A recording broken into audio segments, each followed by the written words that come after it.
Welcome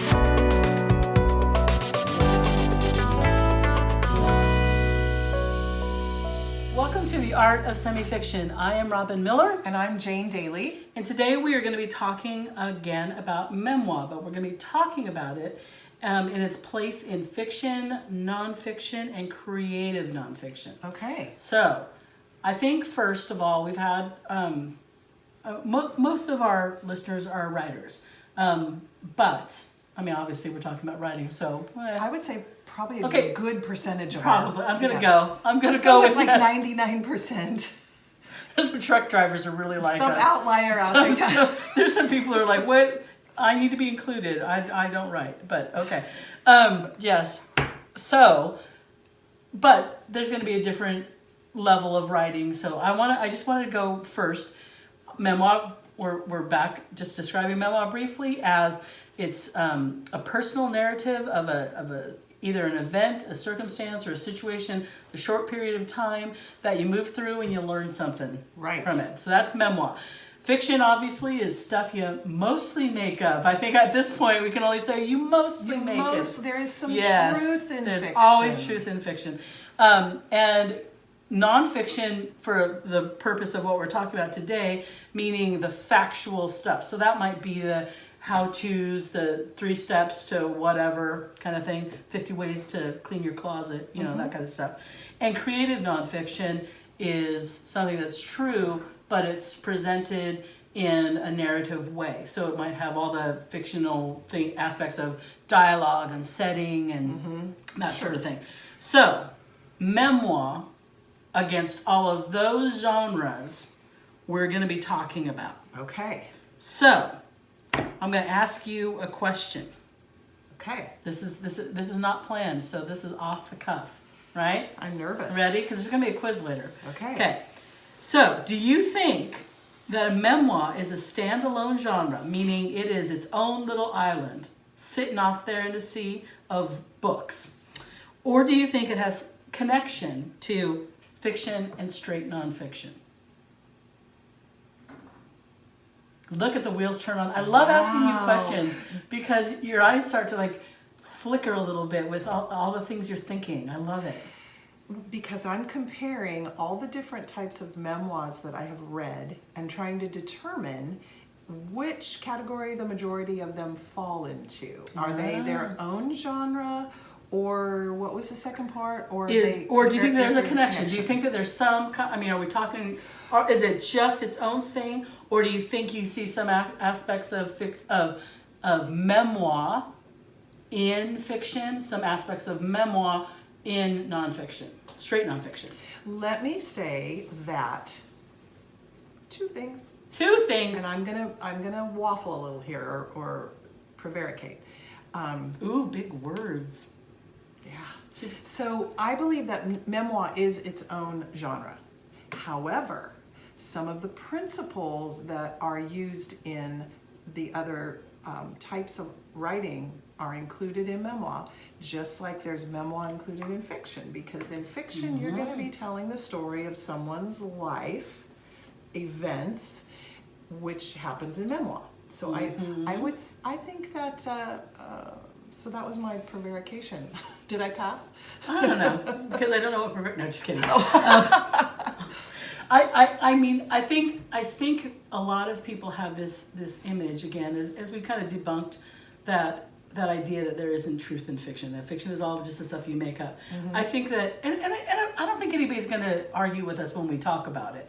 I think it's a gut reaction. People would say, no, fiction and memoir have nothing in common. Or fiction a memoir and straight nonfiction, a how-to book or whatever. Well, yeah, then... But even the fact that you're saying, well, to me shows that inherently there's some ties. Well, think about it. In a straight how-to book, how to get over grief. 1, 2, 3 steps of getting over grief. Yeah. Or let's take the story of my son's death and grief, or my husband's death and grief. You're still getting from A to B. Yeah. Or A to Z, A to whatever, but you're just going about it a different way. Exactly. And I think it's easier for me to see because fiction, again, I just so believe that everybody in a piece of fiction, in a novel or short story or flash fiction or whatever, I think it's just they're composite characters of people right? Absolutely. It's all just, I mean, you can't describe somebody's hair that you haven't seen, right? It's just, it's there. So I think it's easy to see that if you have a journey that you took personally through anything, whether it was a new experience. We've talked about, what if, when the 6 months I first lived in England, which was comical and painful in a lot of ways because of the cultural differences I did not expect. And we talked about the book, Flanders, the year of, oh gosh, I can't remember, the year of less or something like that. Something like that. Anyway, she took a year off of buying things. That finite time, she learned something. The finite time we're talking about, I learned something. Even the loss of your son, the loss of my son, we learned something. We went through an experience. Our characters in fiction do that too, right? Absolutely. They learn. Well, hopefully they learn and grow. Otherwise, you have fiction that just does not go anywhere. I mean, we have. There's epic fiction. Back, Clan of the Cave Bears happened when I was little, and I looked at the book on her nightstand and I thought, is that a book or is that like a log cabin, right? It was what? Think about James Michener, like Hawaii. Yeah. I mean, there's some epic novels in fiction, and those can go from the birth of the child to the death of the child to the grandparents of the child, kind of thing, the grandbabies. But most fiction is also a set finite period of time, isn't it? It's a journey. It is someone hopefully learns something. Exactly. And it can be a longer journey or a shorter journey, but there's usually a journey. And something happens in that journey, just like in Memoir. Memoir also has all of the fictional techniques that we've been talking about. It has the narrative that is based in description and character development and dialogue. So senses. Yeah. So I'm like, with fiction, it's really that we're choosing, in fiction, you're choosing a narrative to whatever your theme is, whatever your stakes are, whatever your inciting incident, you're trying to say something. You're making a statement. And it may be kind of like you like chick lit. It may be, I know. I think it's out. I think the secret is out. And we're still friends, so that's kind of, I think it is fine in its place. And I think that the way that there's a journey, even if it's love, even if people learn how to overcome their own weirdnesses and whatever, or obstacles or whatever, and fall in love, that's a thing too. That's a journey. And I see fiction and memoir as being two sides of the same coin. One is just truth with a lot of fiction around it, and the other one is truth couched in more, putting it together in creative ways. Tearing apart truths, put it all together to make a story that you choose. So I see a lot of connection. The interesting thing for me is nonfiction. When I first said that to you, what about straight nonfiction? Like a how-to book. You're like, no, maybe. Maybe. Well. Because don't you even when you're like reading, we adopted 3 kids from the foster care system, all with different issues. One had kind of catastrophic needs. So we read a lot of how to deal with kids who have autism and epilepsy and pervasive personality disorder and all the things that he's got, fetal alcohol syndrome and stuff. So there's a lot of how-tos and steps and things, and to implement this and try this. But there's also, let me tell you a story about. And little vignettes, and there's little sidebars, and there's little personal notes. One of the writers in one of my the writers groups that I lead writes about how to help your adult children to launch. And there's it's a practical book. It's really a how-to in its basic form, because it's giving really good, strategic, valuable information about that. But there's so many things that she's talking about. She's saying, this is what happened with my daughter, this is what happened with my son, or my friend's child had this experience. So even in the modern nonfiction, straight nonfiction, so it's not a memoir, it's not a personal narrative. It's more like a how-to. It would be considered that kind of book. I would say that that's true, because I don't know if you've read anything by Dave Ramsey, but his Yeah. very much is how to get out of debt, stay out Yeah. of debt, and become wealthy. But in his book, he has stories. Yeah. When I first time, my wife and I sat down at the table and decided to hammer out a budget, it looked like this, and we fought or we didn't.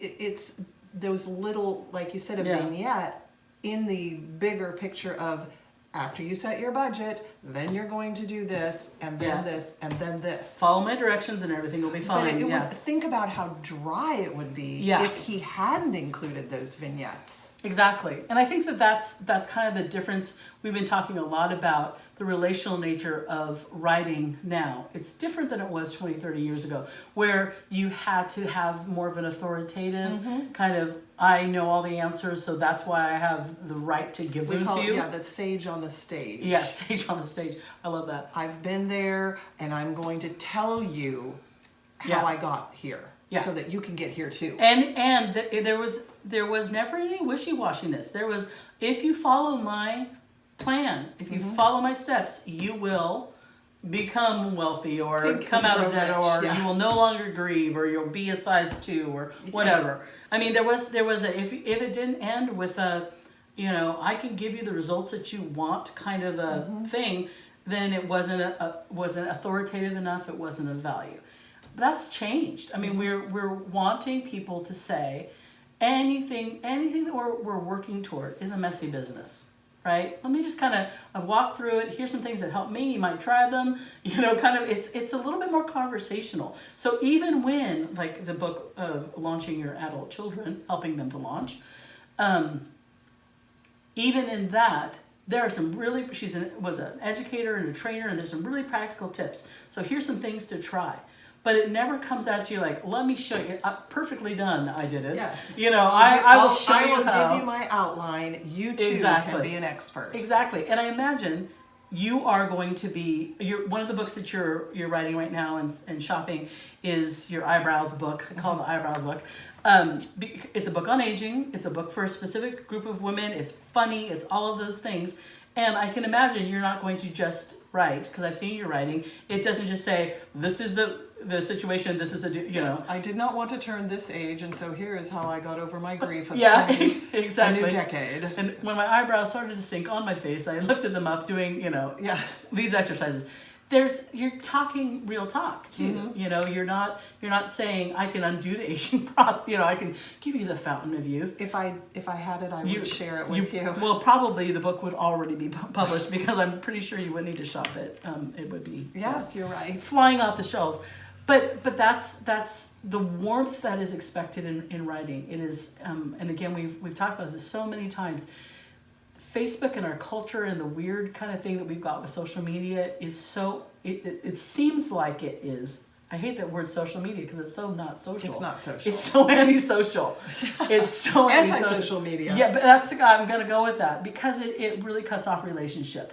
And it's funny that, what was it, 10 years ago they said books are dying. Little bookstores are going away. Nobody wants to read, nobody wants to hold it. It's all going to be digital, and it all has to be in sound bites and Twitter, Audible. Yeah, I mean, and nobody is going to be able to read past, one sentence, because we're losing the ability to think. And of course, bookstores are coming back now. Independent bookstores are coming back. People are still selling books. Millennials are reading books. Books, not Nook books and Kindle books, but books. And I think that not only is that good for writers, but it also shows that we've got a hunger. And a lot of the books that are being sold, people want the relationship. We want the relationship with the author. We want to know, we want to step into their experience, not just be dictated to or kind of pontificate. We don't want some authority to We don't want a in their sermon. life. We don't want a sermon, Yeah. because we can get that on Sunday. We want somebody who's beside us in the pew, who says, I've been where you've been. Sometimes I still am where you are. Yes, and Exactly. let's go on this path together. Yeah. And the only way that you can form relationship is to share a bit of yourself, right? So that's the bit where memoir and straight nonfiction starts to merge, where initially you think, nope, it's just 5 steps to whatever. Well, Let me give you kind of a really offbeat example. So I'm wanting to write funny, so I'm writing this book about aging that is supposed to be humorous, and so I bought the book. I don't know if you know who Jean Robertson. She's a hilarious humorist. She's like 6 feet tall, and she's from the South. But she wrote a book on how to tell a funny story. So it's very much of a first you this, then you this, then you this. But in it, she has, let me give you an example. Here's what actually happened on the plane. Yeah. And then here's the way I told it in my story that I was telling from the stage, which was very much of a how-to. So you're going to take, she tells you, you take it, you break it down, then you do this. So it's a how-to, but her stories are hilarious. Yeah. She goes from this one little incident to, wow, that was funny. Yeah. And I think that point it's a point of connection. I mean, she's talking about how to connect with your audience, which was not a big deal before. I mean, there was almost an expectation that you wouldn't lower yourself to your audience, know? Yeah. Because that would diminish your authority. Yeah. Right? So if you said, I've been where you've been, well, then who would listen to you? If you've been in the trenches, and then, what the heck? We want somebody who has never been in the trenches. Right. We want somebody who's way beyond that. Exactly. But that's not, writing is becoming so relational. It is so important to have a rapport. And that's part of when we've talked in our episode about the proposal, that's one of the biggest things that agents and editors and publishers want to see. How do you connect to your audience? Right. It's really difficult to connect with your audience if you never share part of you.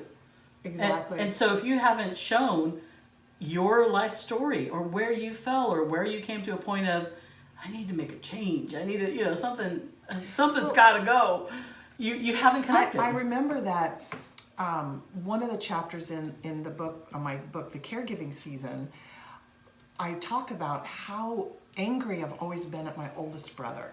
I mean, because he's never been involved in my parents' lives like I have. Yeah. And so what I realized as I was writing is the Lord got a hold of me and he said, this isn't about your brother, this is about you.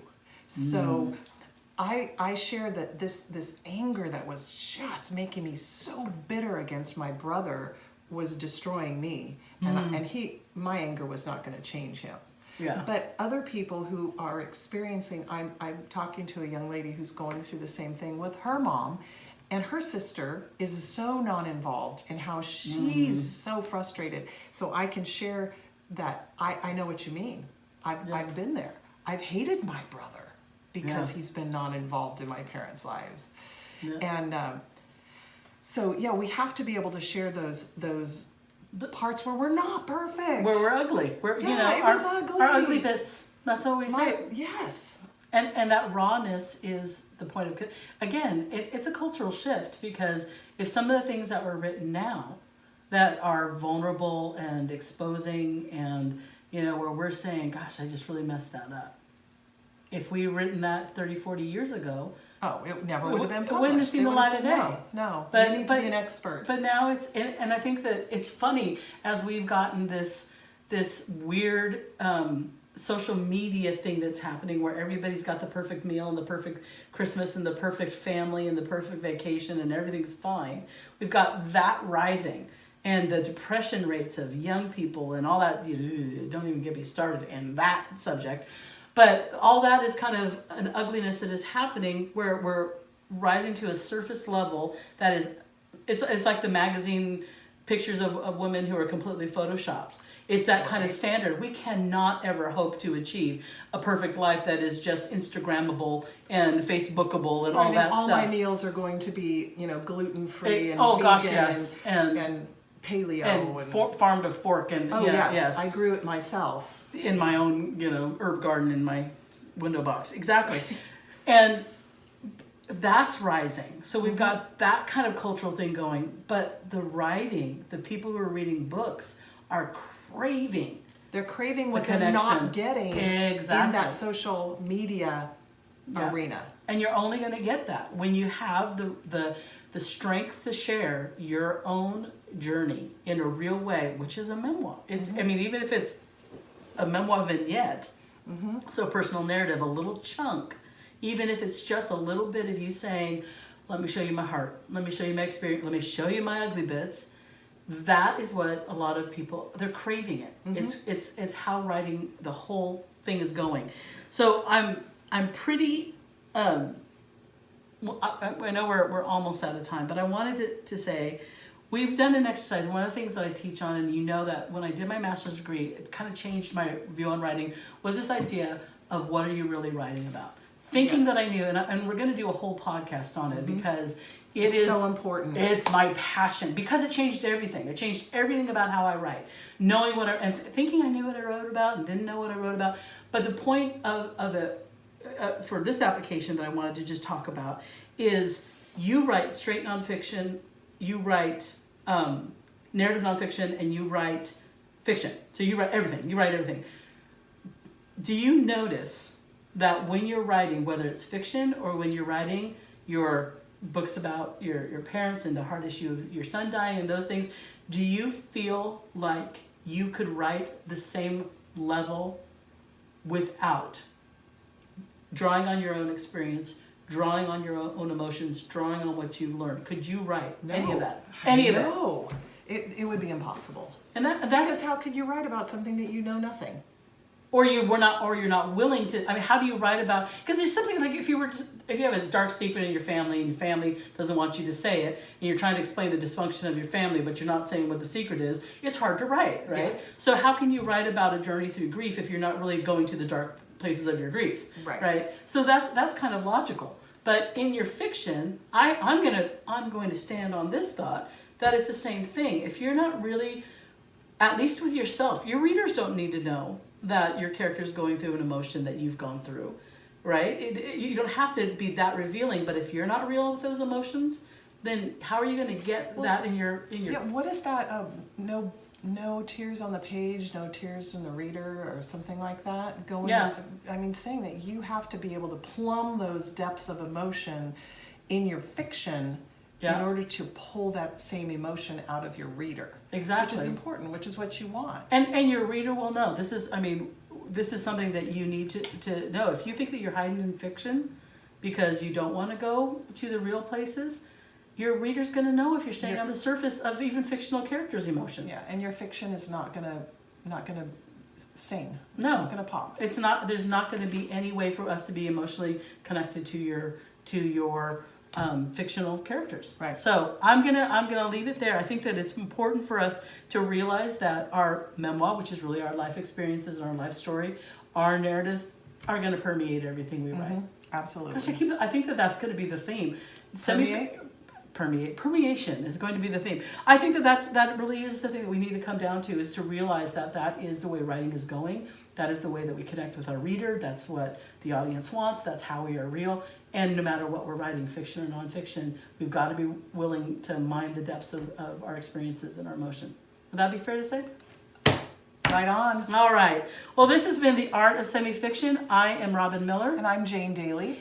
And we explore every corner of the written word in this podcast, and I hope you will subscribe and share. It's been wonderful. We'll hope to see you again. Thank you.